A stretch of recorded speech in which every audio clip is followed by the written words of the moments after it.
अस्सलामुअलैकुम नादरीन। अल्लाह ताला से ये उम्मीद करता हूँ कि अल्लाह ताला ने आपको जहाँ पर भी रखा होगा अपने हिफ्ज़ो अमान में रखा होगा।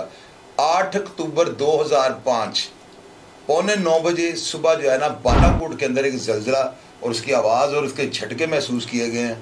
नाज़रीन आप यकीन कीजिएगा कि लोग, चूँकि मैं उस ज़लज़ले से 5वें दिन जो है ना, मुझे आज भी याद है, मैं वहाँ पर पहुँच गया था और बालाकोट से आगे तो जाने का सवाल ही पैदा नहीं होता था। वो पहाड़ जो थे वो टूट कर जो है ना दरिया किनार के अंदर, उसको बहा के पहाड़ों को वो दरिया किनार ले गया।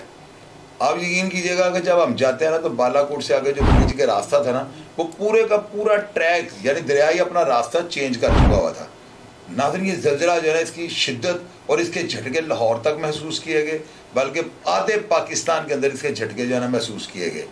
ये झटका जो है ना, इसके अंदर हज़ारों नहीं बल्कि लाखों की तादाद में जो है ना अफराद लुक़मा अजल बन गए।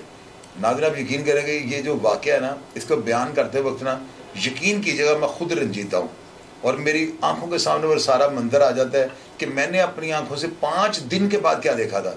और खुदारा जो लोग वहाँ पे मौजूद थे, जिनके सामने ये वाक़या हुआ, उनके ऊपर आज क्या गुजरती होगी। आदिल शाह मेरे स्टूडियो में बैठा हुआ है, छोटा भाई है मेरा। इसके बड़े भाई आबिद शाह के साथ मेरा बड़ा गहरा ताल्लुक है। इनके वालिद साहब के साथ मेरे को 20-30 साल से ताल्लुक है और मैं वादी कागान के अंदर ना बेशुमार दफ़ा इनके पास इनका मेहमान रह चुका हूँ। ये मेरे घर में मेरे पास मेहमान रह चुके हैं और हम एक फैमिली मेम्बर बन चुके हैं। आदिल शाह जो है ना स्कूल में पढ़ता था और उस स्कूल के अंदर जब ज़लज़ला आता है, इसने क्या देखा, ये सारी बातें आपको आदिल शाह बताएगा। आदिल भाई आपका बहुत शुक्रिया, आप मेरे स्टूडियो में बैठे हुए हैं। मेरे नाज़रीन को बताएं कि झटका जब लगा पहला तो आप क्या कर रहे थे। जी शाह साहब अस्सलाम वालेकुम।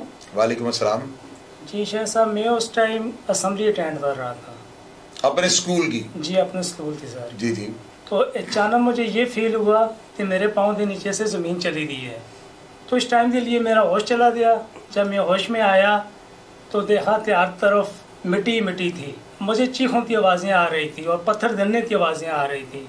मुझे अपने इर्द अपने सत्तर में 2 से 3 फुट के बाहर कुछ नज़र नहीं आ रहा था। तो तब मुझे एहसास हुआ, तब फील हुआ कि ये अल्लाह पाक की आजमाइश है और हमारे ऊपर ज़लज़ले की सूरत में नाज़िल हुई है। अच्छा अब्दुल, मुझे आप ये बताओ, आदिल आपने जो जिस वक्त ये पहला झटका लगा है, आप असेंबली में, वो आपकी जो है स्कूल की वो असेंबली हो रही थी, क्या हो रहा था? वो जो लंपे आती वगैरह होती है। जी जी सर, असेंबली हो रही थी। हम लाइन बाय लाइन खड़े थे सब स्टूडेंट, तो असेंबली स्टार्ट थी। तो आपके स्कूल का उस वक्त क्या हाल हुआ है? जब मेरी नज़र स्कूल की तरफ पड़ी तो वो ज़मीन बोस हो चुका था सर। यानी किस तरह से ज़मीन बोस हो गया? आदिल शाह ये चीज़ मेरे नाज़रीन को बताया ना, क्या ज़मीन फट गई थी, क्या हुआ था? या वो मुझे लोगों ने जो बताया ना, क्योंकि 5 दिन बाद हम वहाँ पे गए हैं और एक बंदा कहता है, वो वहाँ पे आपको पता है ऑटो मार्केट भी है उसके अंदर बालाकोट के अंदर, वो बंदा हमें वहाँ पे मिला है। वो मुझे कहता है कि चोई साहब आपको मैं ये वाक़या बताता हूँ, इस तरह हुआ था कि मेरे पास एक कस्टमर खड़ा था, वो गाड़ी के ब्रेक शू मांग रहा था। वो कहता है मैं ब्रेक शू निकालने के लिए काउंटर के नीचे हुआ हूँ, तो जब मैं ऊपर हुआ ना तो मुझे ऐसे लगा था जैसे पूरी बिल्डिंगें उठकर ना फिर ज़मीन पे गिर गई हैं। क्या आपने ऐसे महसूस किया था? जी शायद साहब बिल्कुल आपने राइट फरमाया सर। तो ये सिर्फ 8 से 9 सेकंड का जो दुरानिया था, इसमें इंसान सोचने का टाइम ही नहीं मिला है। जब हमारी नज़र स्कूल में पड़ी है तो वो ऑलरेडी ज़मीन बहुत हो चुका था। वो ऐसे ही हुआ होगा ना जब मेरे टेक्निकली तरीके से अगर आप देखें तो झटके के साथ हर चीज उठ गई है जमीन से, और जब उठने के बाद वो नीचे बैठी है तो वो बैठ ही नहीं सकी, वो जमीन बोस हो गया हर चीज। वहां पे तो लोगों के लेंटर टूटे हुए थे, दुकानों के अंदर घुस गई थी, वर्कशॉप खत्म हो चुकी थी, दरिया किनार का ब्रिज टूट चुका हुआ था, मुझे आज भी याद है।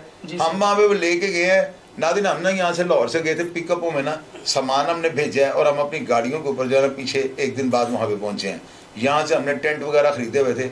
आप यकीन कीजिएगा जब हम वहाँ पे मासूम बच्चों को गोलियों के पैकेट, टॉफियाँ वगैरह फाड़ के हम लिफाफों में से निकाल के दे रहे थे ना, तो उन बच्चों को इतना भी इल्म नहीं था कि उनके माँ बाप दुनिया से जब कूच कर गए। बिल्कुल छोटे छोटे बच्चे, 2-2, 3-3, 4-4 साल के बच्चे ना, तो वो गोलियाँ हमसे ले रहे हैं। हमने वहाँ पे पतीले रखे हुए थे बड़े वाले ना, 4-4 कुंडों वाले, दाल पकवाई हमने, गोश्त डाला बीच में, राइस बनवाए, पता नहीं क्या क्या हम बना के ना खुद अपने हाथों से, वो जिस तरह के भी कच्चे पक्के बनते थे तो हम बना के जरा लोगों को वहाँ पे खिला रहे थे। अच्छा आदिल शाह, इस झटके के बाद किस हद तक जो तबाही हुई और आप उस स्कूल से घर कैसे गए थे? चारों तरफ क्योंकि स्लाइडिंग हो रही थी, धूल और मिट्टी बहुत ज़्यादा थी। तो जो ही मुझे होश आया कि मैंने अपना घर जाना है, रास्ते की मैं तलाश थी, हाथ मेहनत के बाद जब मैं घर पहुँचा तो मैंने घर में देखा कि मेरे अबू वहाँ पे खड़े हैं और वो भी चीखें मार रहे हैं और अजाने दे रहे हैं। तो हमारा जो घर है वो भी ज़मीन बोस हो चुका था। आपका घर तो सच्चा में था ना? जी जी। तो आप वहाँ पे पहुँचे कैसे? फिर रास्ता तो बीच में ट्रैक टूट चुके हुए थे। जी सर, ये बेला से सच्चा का जो डिस्टेंस है 4 से 5 किलोमीटर है। तो उस टाइम मुझे ये महसूस नहीं हुआ कि मैं कहाँ से जा रहा हूँ, लेकिन अल्लाह की मदद थी। वो रास्ता जो मिल रहा था, जैसे वो ट्रैक टूटे मिट्टी के ऊपर चढ़ के आप अंदाजे के साथ ही जा रहे हो? जी, अंदाजे के साथ में जा रहा था। मुझे आइडिया नहीं हो रहा था, कहीं से इतनी ज़्यादा स्लाइडें थी कि गुजर जाना मुश्किल था। आपके कौन से रिश्तेदार जो हैं इस हादसे में जो है वो जामे शहादत ही मैं तो कहूँगा नोश कर गए? कौन थे? जी शायद भाई। तो इस हादसे में जो हमारा जानी नुकसान हुआ है, सबसे ज़्यादा जानी नुकसान जो हमारा हुआ है, उसमें मेरी जन्नत, मेरी अम्मी वो इस दुनिया में नहीं रहे। उसके बाद मेरी 2 फुफो थी जो अनमेरिड थी शायद भाई, और एक चाचाजाद सिस्टर थी मेरी, वो इस हादसे में लुत्फ़ अजल बनी है और शहीद हुई।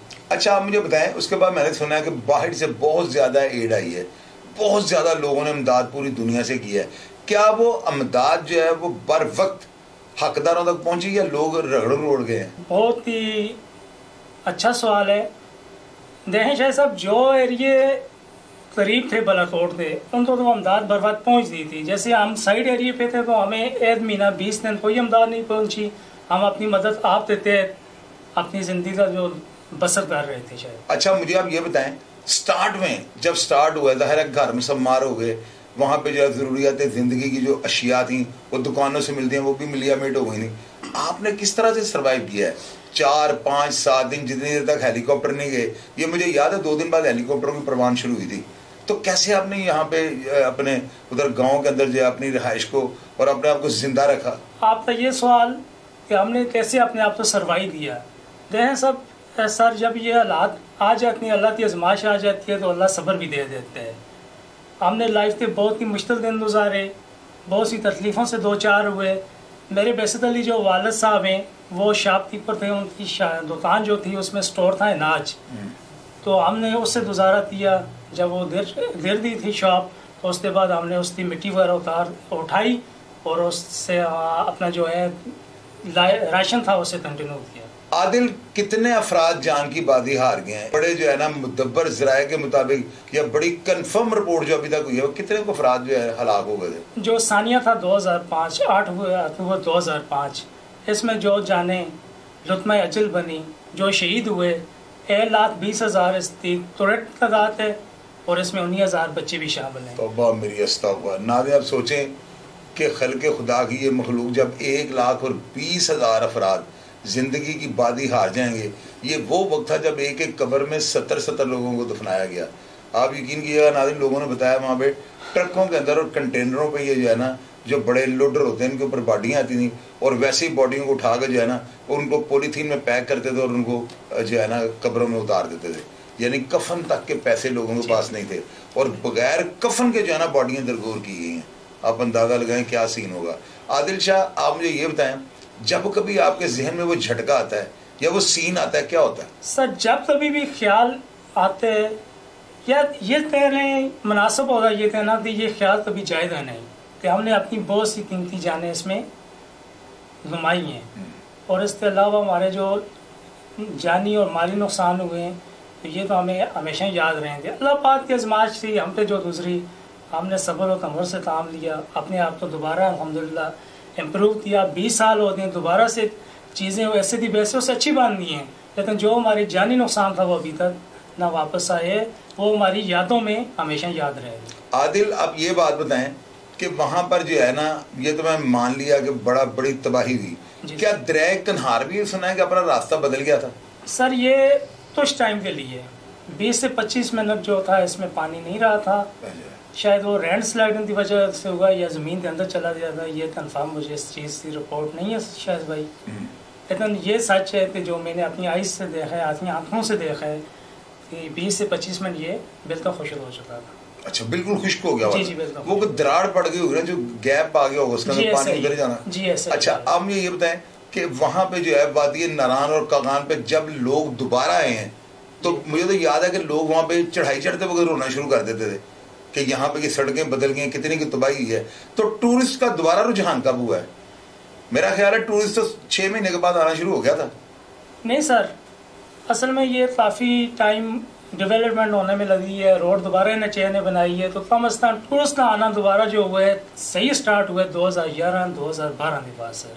ये 5 से 6 साल जो अरसा है ये दोबारा इम्प्रूव होने में, दोबारा रास्ते बहाल होने में ये लगा है। दफ्तर और उनकी जो पुलिसियाँ थी उन्होंने बहुत बर्बाद काम किया, और ख़ासतौर हमारी जो तंजीमें वहाँ पे चल रही थी, वाइल्ड लाइफ थी और इसके अलावा 2 तंजीमें और थी, उन्होंने बहुत ताउन किया, लेकिन अरसा 3 से 4 साल इसमें बीत गया। अच्छा, इस ज़लज़ले के झटके जो हम मुज़फ़्फ़राबाद में बहुत ज़्यादा सुने थे, वहाँ पर बहुत तबाही हुई थी, बल्कि लाहौर के अंदर तक जो है ना ये झटका इस तरह महसूस हुआ था कि जैसे क़यामत में, याद है मैं घर के गेट में खड़ा था और वो गेट हमारा इस तरह से हिला है। हालांकि ज़लज़ला बालाकोट में है और ज़्यादा इसने तबाही भी बालाकोट में मचाई थी, ऐसे ही है कि नहीं? जी जी सर, जो इसका मेन जो मरकज़ था ये बालाकोट था, और इसकी शिद्दत जो थी 7.6 थी। तो क्या अभी तक क्या रिसर्च निकल गया कि हुआ क्या था? ज़मीन पे प्लेट्स जो हैं वो आपस में सर की थी, क्या हुआ था, क्या कहते हैं? आप तो माशाल्लाह पढ़े लिखे, आपको अंदाज़ा होगा। जी शायद भाई इसके बारे में इतना कन्फर्म आइडिया तो नहीं है सर, तो हर इंसान की अपनी मुख्तलिफ राय है, लेकिन मैं यही कहूँगा कि अल्लाह पाक की आजमाइश थी जो हम पे गुजरी और हमने उसको बर्दाश्त की। मसाजिद वगैरह कायम रह गई नहीं सर? वो भी शहीद हो चुकी थी। शहीद यानी कि वहाँ बालाकोट तो मेरे ख्याल बचा ही कुछ नहीं था। बालाकोट तो मैदान बन गया हुआ था ना सारा। हम वहाँ पे आए हैं, हमें वहाँ पे याद है कि हमें गैस लेने के लिए मानसरे आना पड़ता था। मानसरे जाकर हम गैस ले, बालाकोट में गैस का भी सारा खत्म हो चुका हुआ था। अच्छा, आप मुझे ये बताएं कि आपके जो वो जो कज़न है आपका जो जिंदा है अभी ना, जिसका आपने बताया उसके मामू इंतकाल कर गए थे, वो पढ़ लिख के बराबर हो चुका हुआ है, पढ़ रहे हैं वहाँ पे, क्या कर रहा है वो? अभी माशाल्लाह फसीती डिग्री हासिल कर रहे हैं और पढ़ रहे हैं और अपनी पढ़ाई उन्होंने कंटिन्यू की। आबद शाह के माशाल्लाह कितने बच्चे हैं? आबद शाह के 3 बच्चे हैं, एक बेटे और 2 बेटियाँ हैं। तो वालिद साहब अभी शिकार वगैरह करते हैं कि नहीं करते हैं? नहीं सर, अभी उन्होंने छोड़ दिया है क्योंकि उनके शुगर की वजह से वो ज़्यादा चल नहीं सकते हैं, लेकिन उनके जो जज्बात हैं, शौक हैं, वो उसी तरह हैं जैसे पहले थे। आपको याद है मैं उनके लिए कारतूस लेकर जाता था और वो हमारे लिए बहकर लेकर शिकार करके आते थे। हर साल वो आए हैं सर्दियों में मेरे लिए ना, और बड़े माशाल्लाह शफीक नफीस आदमी हैं। अल्लाह ताला उनको जो है ज़िंदगी सेहत और तंदुरुस्ती दे।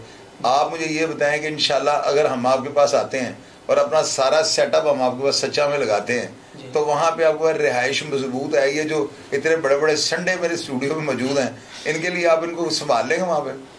सर ये सबसे पहले तो मेरे लिए खुशी की बात होगी जब आप आएंगे, तो इंशाल्लाह आपको हर किस्म की फैसिलिटी जो हमारे लायक हुई मैं इंशाल्लाह मुयस्सर करूँगा, और मेरे लिए खुशी की बात होगी और ये फ़ख्र की बात होगी। और आप अपना कीमती टाइम हमें देंगे। और आपको ये पता है ना, मेरे ये जवान खुराक के बड़े शौकीन है, ये अंदाज़ा है ना? जी जी सर, बस वहाँ पे आपने सर्विसेज हमारी जो है ना ज़बरदस्त रखनी है। हमें एक बंदा ऐसा दे देना है कि जिसको हम नीचे भेजें, वो पारस से आए, सौदा सिर्फ लेके वापस चले जाए, ताकि हमें जो है ना, जो हमारे चस्के जो हमारी ज़ुबान को पड़े हुए हैं, अव्वल तो हम कोशिश ये करेंगे यहाँ से हम सारा सामान जो है ना, कई ऐसी चीज़ें जो वहाँ पारस से नहीं मिलती, आपको भी पता है, हम वो घी वगैरह ऐसी चीज़ें। बहरहाल मेरा आपके साथ वादा है, और नाज़रीन सारे सुन रहे हैं, इंशाल्लाह नेक्स्ट मंथ जो है ना, मैं अल्लाह के हुक्म से वादी कागान में आपके पास रहूँगा। और आप नया जो चैनल बना रहे हैं इसको भी प्रमोट करेंगे। आप अपने चैनल को रन करें, उसके अंदर वीडियो डालेंगे, आपको व्लॉगिंग करनी बताएंगे, ये मेरा आपके साथ बात है। और कुछ कहना चाहते हैं नाज़रीन से तो आप अपने बालाकोट के लोगों को कह लें। बहुत शुक्रिया सर, मैं आज आया हूँ, मेरे तहसील बालाकोट के जो नज़रीन यहाँ पे देख रहे हैं चौधरी शाहिद साहब की रेफरेंस से, तो उनसे मेरी सबसे पहले उनको तो मेरा सलाम है। उसके बाद मैं आज आया हूँ ये माशाल्लाह चौधरी साहब शाहिद साहब के पास लाहौर में, तो उन्होंने मुझे बच्चों जैसी, भाइयों जैसी इज्जत दी है, और माशाल्लाह ने मेरी बहुत अपने हाथों से खाना बना के खिलाए। ये जी जी, इन्होंने अपने हाथों से मुझे, मैंने कंघी भी इसकी मैंने की है, मैंने बाल छल सेट किए, मैंने कहा यार आदिल शाह कैमरे के आगे आना है, मेरा बड़ा प्यारा छोटा भाई, और यकीन करें बाई गॉड इतने खानदानी ये लोग हैं ना, मैं आपको बयान नहीं कर सकता हूँ। मेरी दुआ है कि अल्लाह ताला की ज़ात इनको अपने वालिदैन के सर पे कायम रखे और वालिदैन को इनके सर पे कायम रखे, क्योंकि पता क्या होता है, जितने बड़े इन्होंने नुकसान देख लिए ना, अल्लाह ताला की ज़ात आइंदा इनको हर तरह की कुदरती आफात से बचा कर रखे। नाज़रीन, प्रोग्राम का फीडबैक आपने लाजमी देना है। अगर आपको प्रोग्राम अच्छा लगा तो मैं आपसे वादा करता हूँ वादी कागान जाकर वहाँ पर बहुत अच्छे अच्छे मकामात आपको दिखाऊँगा, और सैर व तफरीह की वो जगह आपको बताऊँगा जहाँ पर किसी का रुझान ही नहीं। इनके गांव में जबड़ा, मानसी टॉप, पता नहीं क्या क्या पहाड़ है, हशरान टूरिस्ट वहाँ पे बने हुए हैं। हम ये सारी जगह वो देख चुके हैं। आपको वहाँ पे जाकर सारी जगह दिखाएंगे और ऐसे ऐसे व्लॉग बनाएंगे कि आपको मज़ा आ जाएगा। प्रोग्राम का फीडबैक लाजमी दीजिएगा और मैं हमेशा की तरह आपको रिप्लाई करने की कोशिश करूँगा। अपना ढेर सारा ख्याल रखिएगा जी। पाकिस्तान जिंदाबाद।